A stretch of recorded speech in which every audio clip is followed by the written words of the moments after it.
ما بنا قدموا بنا حل مدافنا ما بنا ينبلي أبي عملي سهد ربا إنك السيمدا ما بنا ينبلي أبي عملي سيتنا يسيحولي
ሰላም ተኸታተልቲ ሶል ሚድያ ዘለኹም ሰላምኩም ይብዛሕ ክንድቅ እስክንትስ ኤርትራውነት ቁር መንነት ኣይንረስ ሰዓት 6 በአቋጣጥራ በርሊን ታይም ሓውና ናትናኤል አስመላሽ ብዛዕባ እቲ ኣብ ኤርትራ ዝገበሮ ዑደት ብዛዕባ ጽምዶ ኣመልኪቱ ንህሉ ኩነታት ምስ ሶል ሚድያ ቃለ ምሕተት ስለ ዘሎ ኩላትኩም ተኸታተልቲ ሶል ሚድያ ተጋሩ ከምኡ ከዓ ብሓፈሻ ኩላትኩም ሕቡናት ሃገራውያን ኤርትራውያን ኣብዚ ናይ ቃለ ምሕተት ናትናኤል አስመላሽ ኣብ ሶል ሚድያ ተዓዲሙ ሰፊሕ ቃለ ምሕተት ክገብር ስለ ዝኾነ ብቴክኒካዊ ምኽንያት ፀላእ ስለ ዘይልቅስ ላይቭ ከኣቱ ኣይቀነኹም ከም ትርዱ ብቴክኒካዊ ምኽንያት ማለት ብቴክኒካዊ ምኽንያት ላይክ ኣይተውሕዱ ከምኡ ከዓ ኣባላት ሶል ሚድያ ንምዃን ኣብ ተቐዳመይቲ ኮመንት ኣብ ኣፍ ጎድፈልኩም ፕሊስ እቶም ትኽእሉ ኣባላት ሶል ሚድያ ኩኑ ኣብ ናይ ትማሊ መደብ ዝሰራሕኽዎ ጅግና ስነ ጥበባዊ ሓውና ዘርሰናይ ግርማይ ኩላትኩም ከይተሓለልኩም ሼር ላይክ ሳብስክራይብ ብምግባር ንዘርሰናይ ሓውና ዘተባብዓኹም ብልቢ ከመስግነኩም ይደሊ ከምኡ እውን ተወሳኺ ኣብ ተቐዳመይቲ ኮመንቲ ኣብ ኣኽጎድፈልኩም ናይ ዘርሰናይ ሓውና ደይሰምዓኹማ ከተስተማቕርዋ ደጊምኩም ደጋጊምኩም ከዓ ናብ ኩሉ ንኽባፃሕ ሸር ክትብልዎ በዚ ኣጋጣሚ ይላበወኩም የቐኒየለይ ንሎሚ ኣዝዩ ኣገዳሲ እዋናዊ ዛዕባ መደብ ሒዝና መፂና ኣለና ሓንቲ ካርጎ ናይ ሩስያ ስራሓት ኣብ ዓሰብ ተራእያ ከምኡውን ፅዒና መፅያዶ እንታይ ዶ ገለ ዝበሃል ዘረባታት ኣሎ እዚ ከዓ ወላ ሓደ ናይ ሩስያ ትምፃእ ናይ ስዑድ ዓረብ ትምፃእ ናይ ግብፂ ትምፃእ ኣብ መሬትና ከም ድልያትና ማለት እዩ ኦኬ እዚ ሕጂ ዜናታት ፍኖ ደሎ ኤርትራ ናይ ሩስያ ሄሊኮፕተራት ከምኡ ከዓ ዘን ካርጎ ድፅዕና ኣፅዋራት ድፅዕና ናብ ዓሰብ ይራገፋ ኣለዋ ሰዋት ይራገፍ ሰዋት ዛዕባ ወተሃደራዊ ነገራት ንዝኾነ ዓፋፍን ጀልጋፍን ኣይምልከቶን ንዝኾነ ዓፋፍን ጀልጋፍን ኢትዮጵያዊ ኣይምልከቶን ንስኻትኩም እንታይ ዲኹም ትገብሩ ኣለኹም ኣዝማልቶ ዲኹም ትለኺና ደለኹም ደሚኹም ኮ ክትለኺና ትጓዩ ደለኹም ብድሮናት 300 ድሮን ሰዲድና ክንጥሕኖም ኢና ከምኡ እውን ብቐሊሉ ነቲ ኣብ ሰራዊት ድሰልጠነ ንዕኡ ፀገም ዘለዎ ይኮነን ብብረት ሎሚ ኣይሰርሕኒ ቴክኒካዊ አርቲፊሻል ኢንተሊጀንስ ዶ ገለ እንዳተባሃለ ጽቡሕ እንደይ ጽቡሕ ክትዛረቡ ትውዕል ኣለኹም ንስኻትኩም ደይኮንኩምን ብዙኾነ ሕጆን ኮሚላ ትኺድ ኣብ ዝርድራቱ ከኣቱ ኣይደልን ኮሚላ ትኺድ ናይ ቻይና እውን ተደገመት ጽቡቕ ናይ ሩስያ ኣትያላ ጽቡቕ ናይ ቻይና ተደገመት እውን ጽቡቕ ናይ ግብፂ እውን ኮኸሙ ያበጠይ ፈንዳ ኢትዮጵያውያንስ ንኤርትራውያንስ ከምዝ ክትብሎ ሰብ ኮይንኩም ዝኾነ ጀማልኩም ሸረፍኩም ንሓሉ ነዛ ሙት ሃገር ማለት ሙቲ ሕጂ ሓደ ክልተ ኤርትራውያን ኖ ከምኡ ይትበሎም ገለገለ ማለት እዩ እንታይ ኢና ክንበሃል ንውዕል ዘለና እንታይ ዲና ክንበሃል ንውዕል ዘለና هو نساتهم كم دلياتهم كنوا بحون إحنا كأ ملأخ ويكأ زي بتخريستيان ويكأ مسجد أيقونن مالتش مسجد وي بتخريستيان أيقونن كمان بأكل النحردة تراخي الناس وركال عنه كبرت قاشيت كازركب كبرت يده التقييم حارة تغنى دمناي التمريتنا تغنى تنفاسناي التخلى أيرنا تغنى كل انتنا ناي إحنا أباي ملكتنا يدو عدواي ملكتنا يخوم حمورا دو ولا أديساباي ملكتنا يبنى إذا خساب زي بنا ما نم عفافن جلقافن مسيو كزارو أين فكرنينا نزياتهم مكبتار مالت كمزي دوره زي قطولو خويني بسمع كم دوره أبي إرترا ولا حد نقدر زي فتشمو خوم خويني بسمع لازي كارغوت عينا تمسع مركب تمسع كساب بإثيوبيا غيرك حلفي ناب إرترا خيدي حساب زي ولتكم عند حردا بتنا كل أير إرترا متيا فوفيلا حتى سوات تقدر شكو بزخانة لما أنت ما قدرت تزوج سخ خمتي بترجع من قرص إحنا بعلقنا بارتي دبدابيتات سديدو كمون بزحات إثيوبياوين أكتيفيست لدوت أيالون بيمان تسيو صبو زربات تزاري ودلو خصامت أرشاق تكاتاتولي عدم لدوتو دارجا مبزحتو جيزي أنصار حزب إيرتران منسي إيرتراني وقتصال الزارة أبزي أبتسي خيجن بيمان تسيو ويكا نزات صمدو خصمدرا قد داري خوينو دحان لدوت أيالو زي تقبر دلخا صبوغي أي زيت الله أيكونن نحناون كم إيرتراوين أبتو قنع بل أبتو جيجا تبل أجمع زلوا يكونن نحنا خم حبرتسب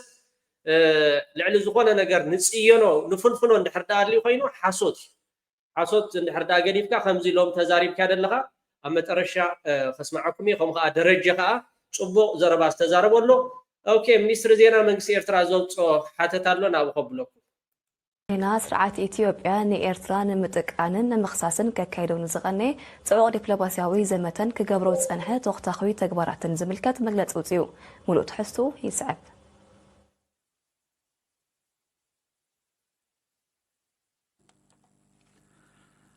ጋዜጣዊ መግለጺ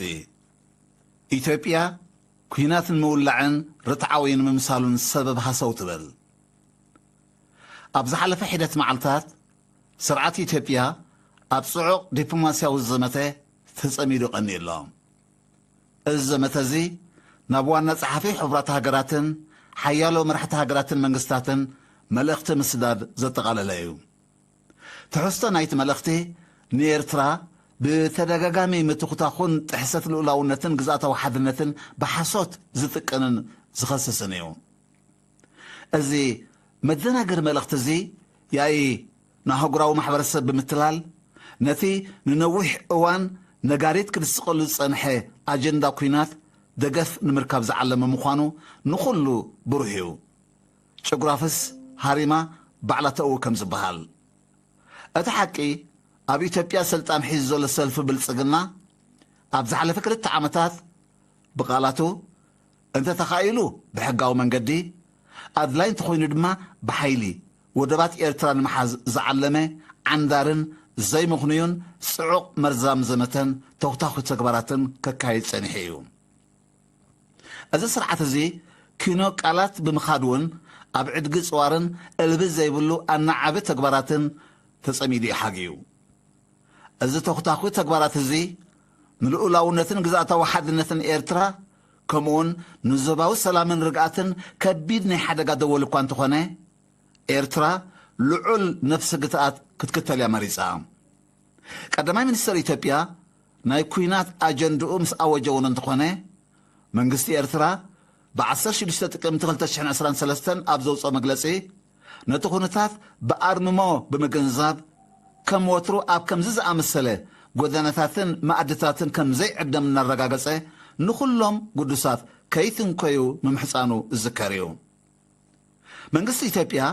ሎሚ ነዚ ዘይስገር ጭብጥታትን ፍሉጥ ፍጻመታትን ብምጥምዛዝ ንኤርትራ ብግህሰት ልኡላውነትን ግዛእታዊ ሓድነትን ከሲሱሎ እዚ ዓይኒ ዘይብሉ መርመም ሓሶት እዩ ተኸታተልቲ ስርዓታት ኢትዮጵያ ንኣህጉራዊ ሕጊ ቻርተር ሕብረት ሃገራትን ብይን ኮሚሽን ዶብ ኤርትራን ኢትዮጵያን ብቁሉዕ ግሂሶም ንኽልተ ዕቑድ ዝኣክል ሰፊሕ ክፋል ልኡላዊ መሬት ኤርትራ ሒዞም ምጽንሖም ዝፍለጥ እዩ። እዚ ዘይሕጋዊ ጎበጣ ልኡላዊ መሬት ኤርትራ ብቐንዲ ትሕዝቶን ምኽንያትን ናይቲ ብ9 ሓምለ 2018 ኣብ ኣስመራ ዝተኸተመ ኣዋጅ ሰላምን ምሕዝነትን ኤርትራን ኢትዮጵያን ዶንጊዩ ተማዕራሪ እዩ። ኤርትራ በቲ ዘይምኹኑይ ምድንጓይ ኢትዮጵያ ድሕሪ 2 ዕቑድ ዝተቐበለቶ ውሳነ ብይን ኮሚሽን ዶብ ኤርትራን ኢትዮጵያን ብጽኑዕ ቅይርቲ እያ። ንምድምዳም እዚ ዘየድሊ ወጥሪ እዚ ስርዓት ኢትዮጵያ ልኡላዊ መሬትን ባሕራዊ ግዝኣትን ጎረቤት ሃገሩ ንምጉባጥ ካብ ዘለዎ ዘይሕጋውን እውጁን ጥሙሕ ዝመንጨወ እዩ። ሚኒስትሪ ዜና ኣስመራ 26 ሰነ 2025 ብጣዕሚ ደስ ደብል ሓፂር መግለፂ ነዚኣቶም ኮ መልሲ ዝግብኦም ኣይኮነን ሰብ ንኸልቢ ወይ ከዓ ንሓደ ውዳቕ ነዚኣቶም ምምላስ ማለት ነቲ ዝምልከቶ ኣካል ነቲ ማሕበረሰብ ዓለም ከምቲ ኣብ ዝሓለፈ እዋን ክቡር ሚኒስትሪ ወፃኢ ጉዳያት ኣቶ ዑስማን ሳልሕ ዓዲሙ ንዲፕሎማሰኛታት ኢምባስታት ኣብ ኤርትራ ዘለዉ ዓዲሙ ዝገበሮ ኮሚታት ዳ እምበር ነዚኣቶም ንሕና ንኣኽሎም ኢና ማለት እዩ። ንሕና ንኣኽሎም ኢና ወራዳታት እዮም በዚ ኣጋጣሚ ማለት በዓል ኣብይ ኣሕመድ በዓል ኩላቶም በዓል እቲ ስኡኢድ ከም ገለ ዓይነት እቲ ኤሪቻዶ ገለ ከይድና ክንሸይኒና ዶ ክንበልዕ ክንሰቲና ገለ ዝበሉ እዚኣቶም ስለዚ ምሳኻትኩም ናትኩም ክላስ ኣይኮነን እዚኣቶም ኣኽላባት እዮም። ሰብ ከዓ ምስ ከልቢ ይዛረብ እንታይ ኻ ስጋ ጥራሕ ኢኻ ትድርብየሉ ንሕና በዓልና ስጋ ክንድርብየሎም ኢና ከምቲ ክቡር ሚኒስትር ወፃኢ ጉዳያት ናይ ኤርትራ ዝገበሮ ኣብ ኮሚታት ጥራሕ ነተን ማሕበረሰብ ዓለም ደብዳቤ እንዳሰደድኩም ከምኡ ጥራሕ ተገበርኩም ይሓይሽ ዳ እምበር እዚኣቶም ናትኩም ክላስ ኣይኮንኩም ንስኻትኩም ዳይመንድ ኢኹም እዚኣቶም እንታይ ትራሽ ኢልካ እዞም ናይ ጎደናታት እዮም እታ ኢትዮጵያውን ሜይቢ ብድሕሪ ሕጂ ዋላ ሰብ መሪሕዋ ትርጉም የብሎምን ሪኢኹሞም ኢኹም ሃይለ ስላሴ ድርባይ መንግስቱ ድርባይ መለስ ዝኾነ ነፍሲ ይምሓረኸሙ ካልኦት ኩላቶም ትራሽ እዮም። እዚ ከዓ ከምኡ ድርባይ ሕጂ ንሕና ከም ኤርትራውያን ሜይቢ እንስሳ እንድሕርዳ ኣብቲ 4 ኪሎ እንድሕርዳ መፂ ካብዞም እንስሳ ብእንስሳ ክትፍተን ኣለዋ ኢትዮጵያ ብእንስሳ ክትፍተን ክትክእል ኣለዋ ሜይቢ ምስ እንስሳ ሽዑ ዲል ክትገብር ትኽእል ማለት እዩ። ያ መርም እዚኣቶም የለው ከምዚ ሚኒስትሪ ዜና ክብሎ ዝፀንሐ ማለት እዩ። ልደቱ ኣያሌው ከዓ ብዛዕባ እዚ መግለፂ ናይ መንግስቲ ኢትዮጵያ ኤርትራ ክትሕረና ደልያ ዶ ኩናት ድሕሪ ክረምቲ ዶ ኣብ ክረምቲ ክትከፍል ደልያ ኣላ ዝበሎ ማለት እዩ። ልክዕ ከምቲ ናይ ትማሊ መምህር ኣብርሃ መልሲ ዝሃበ ሕጂ ከዓ ልደቱ ኣያሌው ፅቡቅ መልሲ ዝኾነ ሂቡሎ እሞ እስኪ ኣብቲ ፅቡቅ ክንብሎ ኣብቲ ሕማቅ ክዛረብ ከሎ ከዓ ሕማቅ ክንብሎ ስለዚ ንስማዓዮ ሊጀመር ይችላል ወይ ብለህ ታስባለህ የሚለው ተገቢ በሆነ የፖለቲካ አይምሮ በጭንቅላቴ ማለት ነው ሳስበው እብደት ነው መሆን የማይገባው ነገር ነው መፈንዳት የማይገባው ጦርነት ለማንም አይጠቅም ምናልባትም ለራሳቸው ለሚፈልጉት የስልጣን ህልውና ማስኪ የሆነ ጦርነት ውጤቱ ማለት ነው ስለዚህ ራሽናሊ አስበህ ይነሳል ወይ ብለህ ትገምታለህ ብትኝ አይነሳም ግን የፖለቲካ ስልጣኑን የያዙት ሰዎች እንደዛ ራሽናል የሚያስቡ ሰዎች አይደሉም ቅድም እንዳልኩሽ ጦርነት ይጠቅመናል የሚያስቡ ናቸው ከጦርነት ስልጣናችንን ማራዘም ማጠናከር እንችላለን ብለው የሚያስቡ አደጋውን የሚያዩ ስለዚህ አጠቃላይ ይሄን አመለካከታቸው ከዚህ ቀደም የወሰዷቸውን አውዳሚ እርምጃዎች ስናይ ራሽናሊ እኮ የሚያስቡ ቢሆን ኖሮ ኦሮሚያም አማራ ክልልም ትግራይም የተካሄደው ጦርነት እኮ መነሳት አለበት ሄዶ የራሳቸውን የስልጣን ጥያቄ ምንም ጥርጥር የለውም ጥያቄ ውስጥ ያስገባል የሚሻለው በሰላም በተረጋጋ ሁኔታ ሀገሪቱ እንድትቀጥል ቢፈልጉና ቢሰሩ ኖሮ እኔ ይሰማኝ የበለጠ በስልጣን የመቆየት እድል ይኖራቸው ግን ስልጣናቸውን ያራዘሙ የመሰላቸው በተሳሳተ ስልት ስልጣናቸውን የሚያሳጥረው ስራ ነው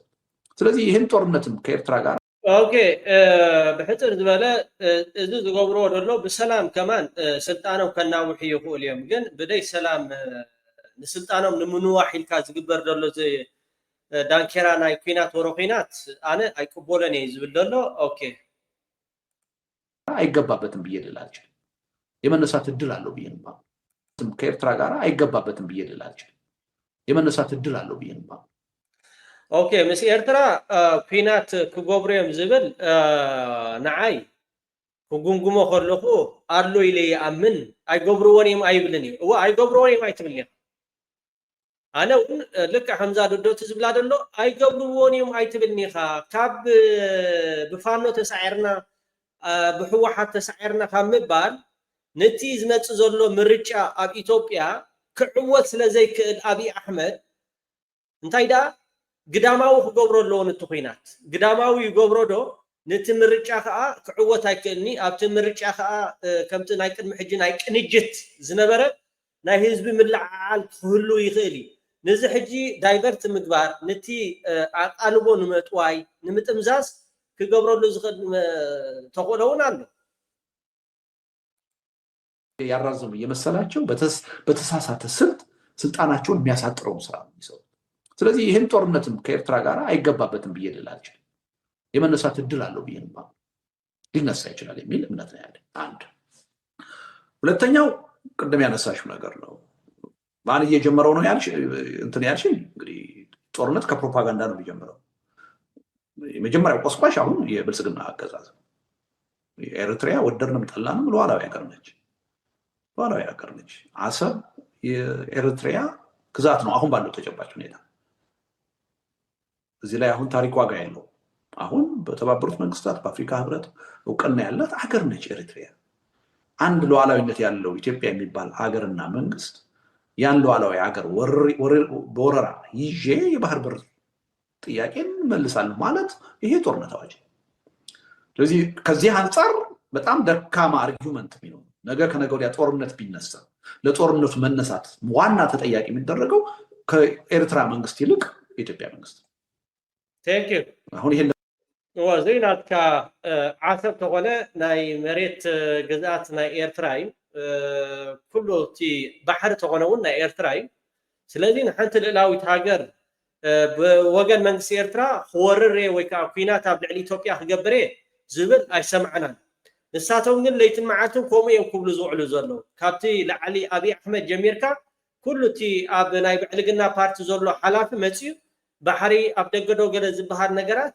ብወገኖም እዩ ኣነ ከዓ ኣይድግፎን እምበር ኤርትራ ኣይኮነትን ንኩናት ተብል ዘላ ሀገርና መንግስት ያን ሉዓላዊ ሀገር በወረራ ይዤ የባህር በር ጥያቄን መልሳለሁ ማለት ይሄ ጦርነት አዋጅ ስለዚህ ከዚህ አንፃር በጣም ደካማ አርጊውመንት ነው ነገ ከነገ ወዲያ ጦርነት ቢነሳ ለጦርነቱ መነሳት ዋና ተጠያቂ የሚደረገው ከኤርትራ መንግስት ይልቅ የኢትዮጵያ መንግስት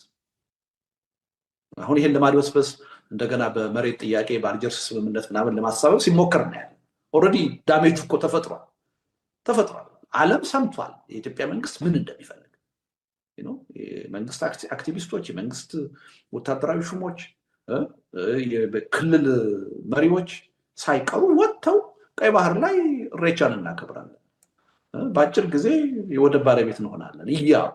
መንግስት ራሱ በሌለው ባህር ኃይል እያሰለጠነ ፍላጎቱ ምን እንደሆነ ለዓለም ሲያሳይ ነው ዋው ልደቱ ቴንክ ዩ ሎሚ ብየማን ኢኻ ተሲኻ ዘለኻ ፅቡቅ ከምዚ ዓይነት ነገራት ከዓ ቆፅሎ ትክክል ኢኻ ቀሚጥካ ዘለኻ ባሕሪ ዘይብልና ክንስና ኦሬዲ ዳሜጅ ገይሮም እዮም ዕንወት ኣካይዶም እዮም በቲ ዝገብሮ ደሎ ፕሮፓጋንዳ በቲ ዝዛረብዎ ደለው ዘረባ ኣብ ቀይ ባሕሪ እቲ ናይ ኤርትራ በዓል ኣብኡ ከነጉዕለይ ናይ ክልል መራሒ ዝኣክል ናይ ብልፅግና ከምኡ ኢሉ ከምኡ እውን ባሕሪ ዘይብሎም ሓይሊ ባሕሪ ዘሰልጥኑ ደለው ስለዚ ዓለም ሙሉ እውን ፈሊጥዎም ኣሎ ብዲፕሎማሲ ተኾነ እውን ኤርትራ ኣብ ከምዚ ዓይነት ነገራት ክወርሬ ወይ ከዓ ክሕዚ ኣይበለትን ኣላ እዞም ሰባት እዚኣቶም ግን ኩሎም እቶም ናይ ብዕልግና ፓርቲ ወፂኦም ተዛሪቦም እዮም ዓለም ከዓ ትሰምዖም ኣላ ትሪኦም ኣላ ግን ዓለም ሓሳዊት እያ ኣብ ኤርትራ በፂሕካ ዓይኒ የብላን እዝኒ የብላን ንዓለም ኣይንኣምን ኢና ንሕና ንዓለም ፈጣሪ እግዚኣብሔር ኤርትራን ከምኡ ከዓ ረብን ሒዝካ መንግስትን ሓይልታት ምክልኻል ኤርትራ ኣሚንካ ተዘይኮይኑ ዓለም ኣይንኣምን ኢና ዓለም እሞ ወላ ሓደ ትማል እኮ ብዙሕ ነገራት ክግበር ከሎ ኣብ ልዕሊ ጀነራል ፊሊጶስን ኣብ ልዕሊ ብርጋዴር ጀነራል ኣብርሃ ካሳ እገዳ ክግበር ከሎ ስለምንታይ ንበዓል ጻድቃን ዘይተገብረሎም እገዳ ስለምንታይ ንበዓል ብርሃኑ ጁላ እገዳ ዘይተገብረሎም ዘይፍትሓዊት ዓለም ሮኬት ናበይ ተደርቢ ሮኬት ናበይ ተደርቢ ናብ ኤርትራ እኮ ተደርቢ ግን ካብ ዓለም ፍትሒ ንጽበኒና ልካ ከምዛ ናይ ኢራን ሓይልካ ምውፃእ ጥራሕ ሓይልካ ምውፃእ ከምዛ ናይ ኢራን ከማያ ቴንክ ዩ ዋ ጽቡቅ ገሊጾ ወታደራዊ ሹሞች ክልል መሪዎች ሳይቀሩ ወጥተው ቀይ ባህር ላይ ኢሬቻን እናከብራለን በአጭር ጊዜ የወደብ ባለቤት እንሆናለን መንግስት ራሱ በሌለው ባህር ኃይል እያሰለጠነ ፍላጎቱ ምን እንደሆነ ለዓለም ሲያሳይኝ ይገባዋል ዓለም ምን እያሰብሽ እንደሆነ ስለዚህ ነገ የኢትዮጵያ መንግስት እኔ አይደለሁም ጦርነቱን የጀመርኩት ቢል አሳማኝ አርጊውመንት አይኖርም ማለት ነው ወደ ሁለተኛው ጥያቄሽ ልምጣ ቅድም ያልሻቸው ያነሳሻቸው ነገሮች አሉ ሶስቱ ድርጅቶች ኢትዮጵያ ውስጥ ህወሓት ፋኖ ኦላ ከኤርትራ መንግስት ጋር ተባብረው እኔ ምንድነው እምነቴ ሁለት ነገር ነው እዚህ ላይ ማየት ያለብን አንደኛ የኢትዮጵያ የፖለቲካ ኃይሎች ራሳቸው ከተባበሩ ህዝባቸውን በሚመለከት ጥያቄ ዙሪያ መሰባሰብ ከቻሉ እኔ የውጭ እርዳታ ያስፈልጋቸዋል ምንነት የለኝ አገሪቱ ውስጥ ህዝቡ ውስጥ በቂ የሆነ ብሶታል ሮሯል አገሪቱ ውስጥ ህዝቡ ውስጥ ቀላል የማይባል አቅም ጉልበታል የሀገር ውስጥ የፖለቲካ ኃይሎች ከተባበሩ ማምጣት የማይችሉ ስለውጣለ የሚል እምነት የለኝም የግድ የውጭ መንግስት ድጋፍ ያስፈልጋቸዋል የሚል እምነት የለኝም አንዱ እሱ ሁለተኛው የኤርትራ መንግስት ለኢትዮጵያ ጥሩ የሚያስብ መንግስት ነው የሚል እምነት የለኝም ይሄን በግል ፍላጎቴና አመለካከቴ የምናገረው ነገር አይደለም ከታሪክ ተነስቼ ነው ከሂደት ተነስቼ ነው ሁሉ ጊዜ በፖለቲካ ቋሚ ጠላት ቋሚ ወደሱ መጣልሻለሁ ስለዚህ እኔ ከኤርትራ መንግስት ጋር መተባበር ምንም አስፈላጊ ነው የሚል እምነት የለኝም ከኤርትራ መንግስት እናገኘዋለን የሚባለውን ድጋፍ ጉልበት ራሳችን ከተባበርን ልናገኘው እንችላለን هو ብራትና ውሽጣዊ ቼንጅ ማለት ንትመግስ ንኽቅይር ባዕልና ዓቕሚ ኣለና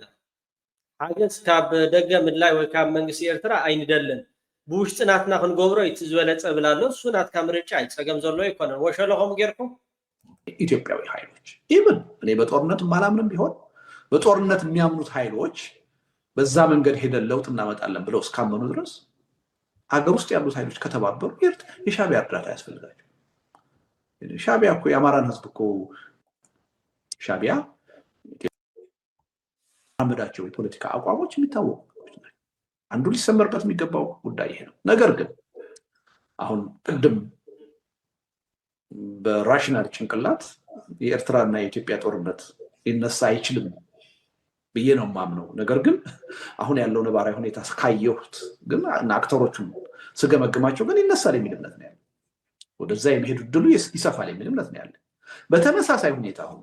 እነዚህ አገር ውስጥ ያሉ ሶስት የፖለቲካ ኃይሎች ከሻዕቢያ ጋር ተባብረው ብልጽግናን የመውጋት እድላቸው ሰፊ ነው ብዬ ነው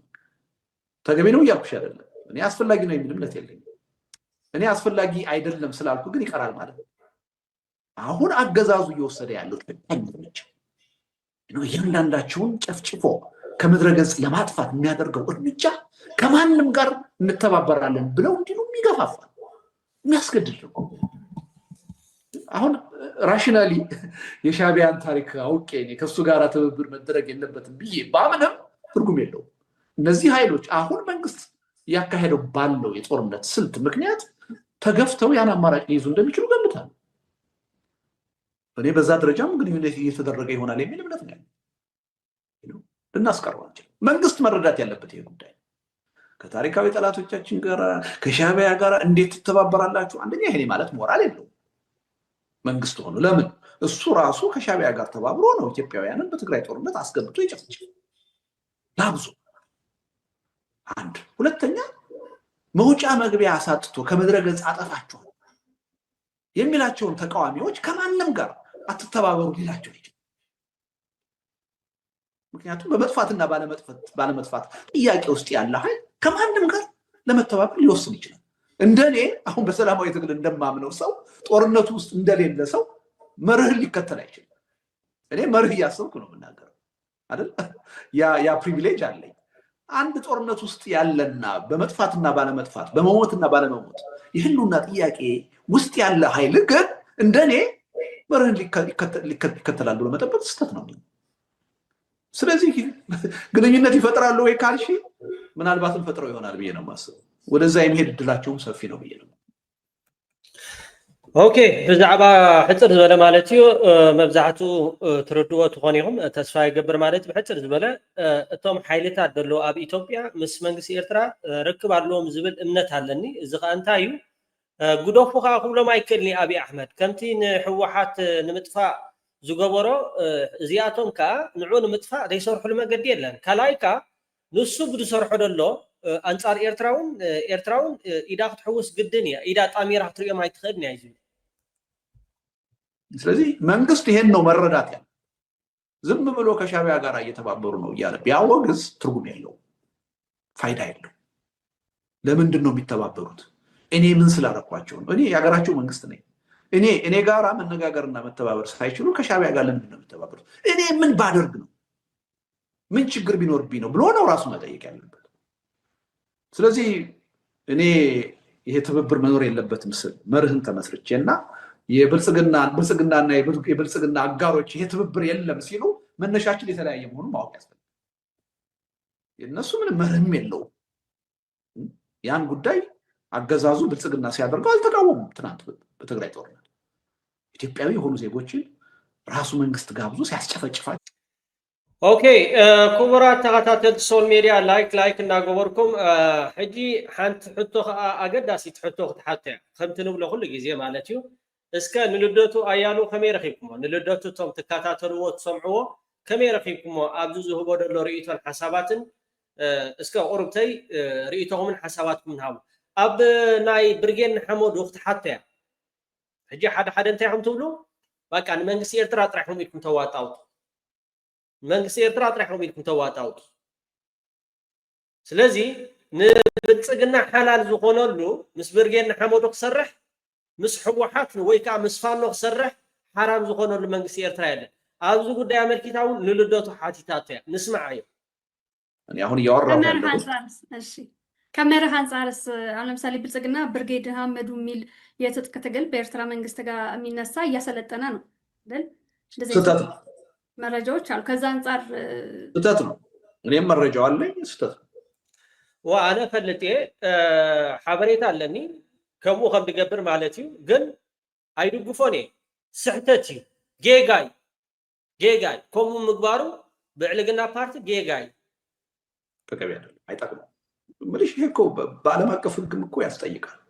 አንድ ሀገር በሌላ ሀገር የውስጥ ጉዳይ ገብቶ ታጣቂ ማደራጀት አይችልም። የሚገርምሽ ሌሎች እኮ እንዳውም እንዲህ አይነት ነገር ሲያደርጉ በድብቅ ነው አይደለ? ሻዕቢያ አንድም ቀን የኢትዮጵያ ኃይሎችን እያስታጠቁ ነው ብሎ በአደባባይ ተናግሮ አያውቅም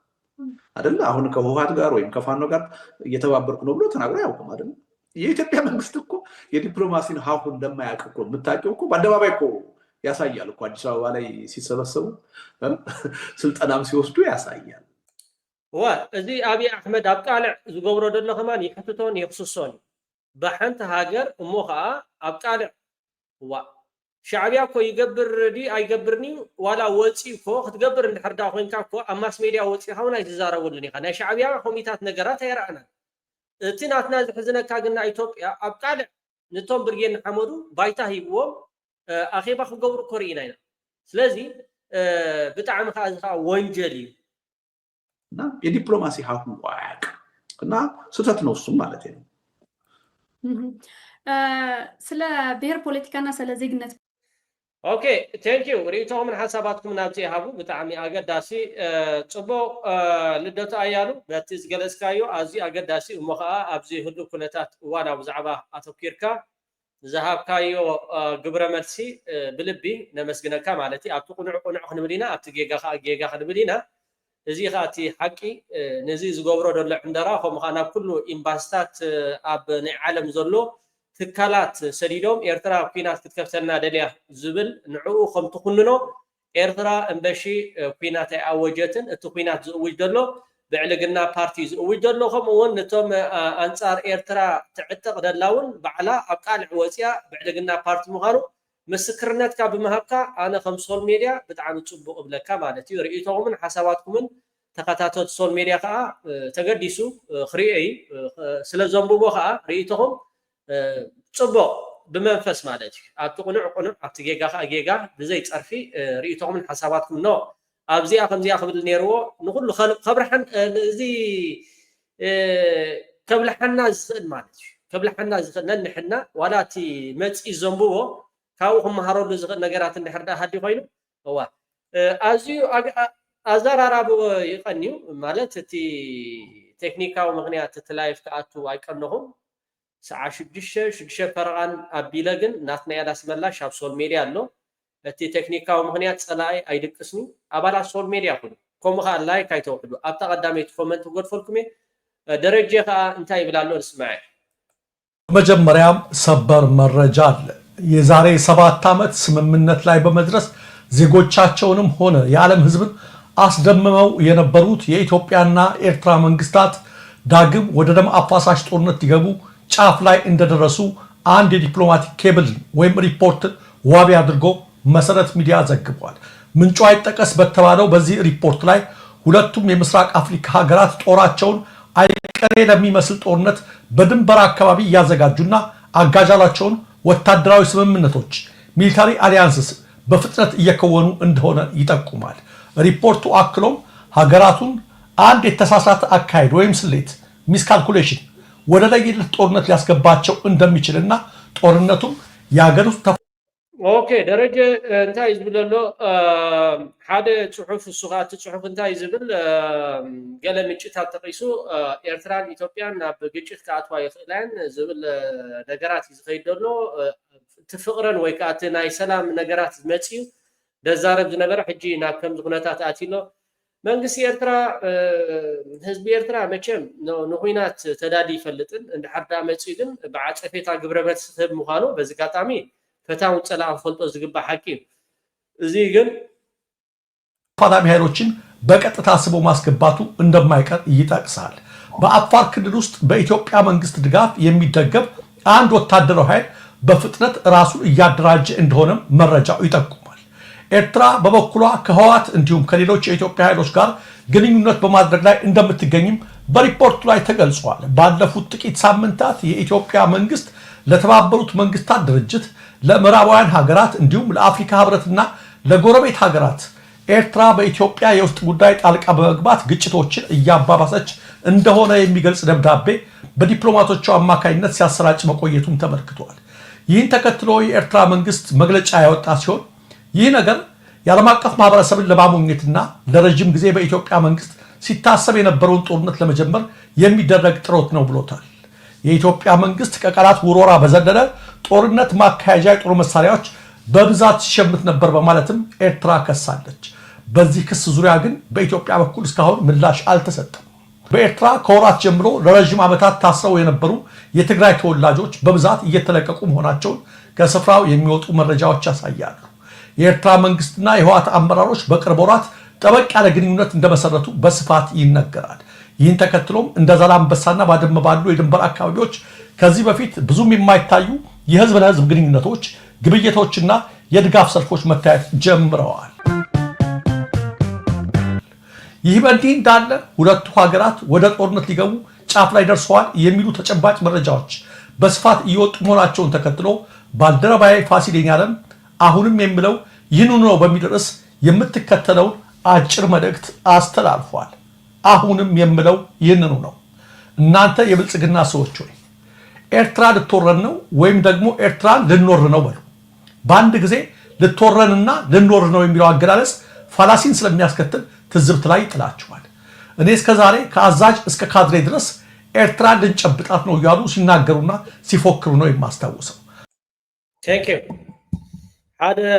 ጸሓፊና ኢትዮጵያ ዝጸሓፎ እዩ ማዕረግ እቲ ህዝቢ ኢትዮጵያውን ፈሊጥዎም ከም ዘሎ በዚ ጋጣሚ እውን ንሕና ክንዛረብ ከለና ልዕሊ እቲ ህዝቢ ኢትዮጵያ ወላ ሓደ ፅላእ ዝበሃል ይብልናን ክንደይ ነዚ ጉዳይ እዚ ኣብዪ ኣሕመድ